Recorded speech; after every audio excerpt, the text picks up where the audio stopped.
Bienvenidos a Religión Descifrada. ¿Por qué se utiliza el año 2025 en el mundo? La historia del calendario. Introducción, el reloj universal. En tan solo unas horas, miles de millones de personas en todo el mundo sincronizarán sus relojes y celebrarán la llegada del año 2026. Lo usamos para nuestros vuelos, nuestros correos electrónicos, nuestros extractos bancarios y nuestros libros de historia. Pero, ¿te has parado a preguntar alguna vez, ¿por qué 2025?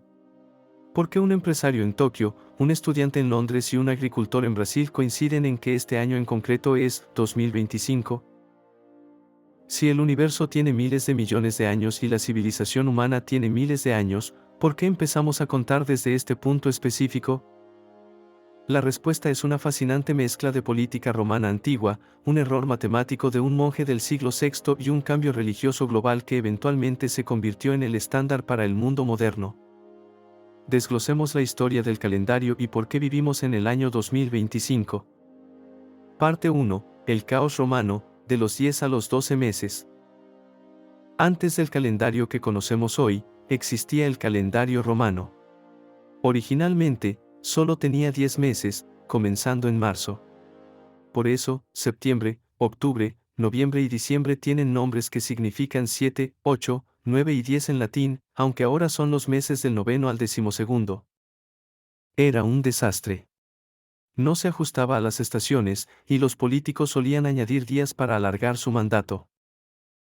En el año 46 a.C., Julio César introdujo el calendario juliano. Añadió enero y febrero y alineó el año con el sol. Sin embargo, César no contaba los años como 2025. Los romanos contaban los años según la fecha de fundación de Roma, ab urbe condita, o según quien fuera el cónsul o el emperador en ese momento. Entonces, ¿cómo llegamos al año de nuestro Señor? Parte 2. Dionisio el Exiguo, el monje que cambió el tiempo. El punto de inflexión llegó en el año 525 después de Cristo.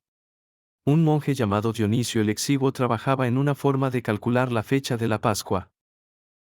En aquella época, los años solían contarse desde el inicio del reinado del emperador romano Diocleciano, un hombre que había perseguido brutalmente a los cristianos. Dionisio no quería honrar a un tirano en sus cálculos. Decidió reiniciar el reloj. Calculó el año en que nació Jesús y lo llamó año 1. Etiquetó los años como Anno Domini, DC, que en latín significa, en el año del Señor.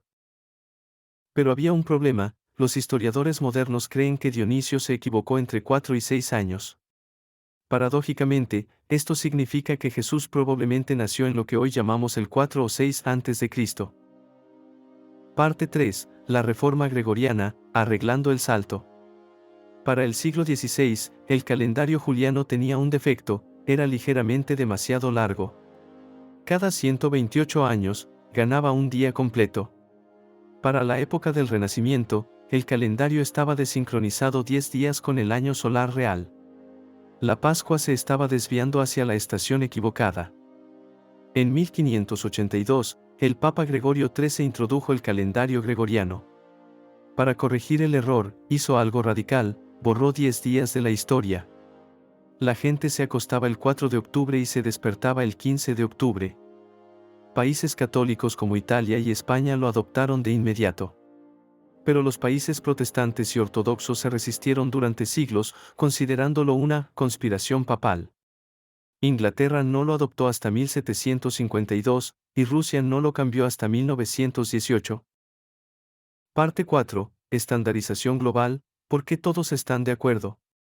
A medida que el mundo se volvió más conectado a través del comercio, la colonización y, más tarde, Internet, tener calendarios diferentes se volvió imposible para los negocios globales. Aunque muchas culturas aún mantienen sus calendarios religiosos o tradicionales, como el hijri islámico, el hebreo judío o el calendario lunar chino, el sistema gregoriano se convirtió en la era común, y para uso internacional. Ya no es solo una herramienta religiosa, es el sistema operativo de la civilización global. Conclusión, un puente a través del tiempo. El hecho de que estemos en el año 2025 es un testimonio de cuán profundamente la religión y la historia están entretejidas en nuestra vida diaria. Cada vez que escribes la fecha, participas en una tradición que abarca desde el Senado romano hasta la celda de un monje medieval, e incluso los relojes digitales actuales. Ya sea que lo veas como un hito religioso o como un estándar global, el año 2025 es un puente que nos conecta a todos con una historia humana compartida.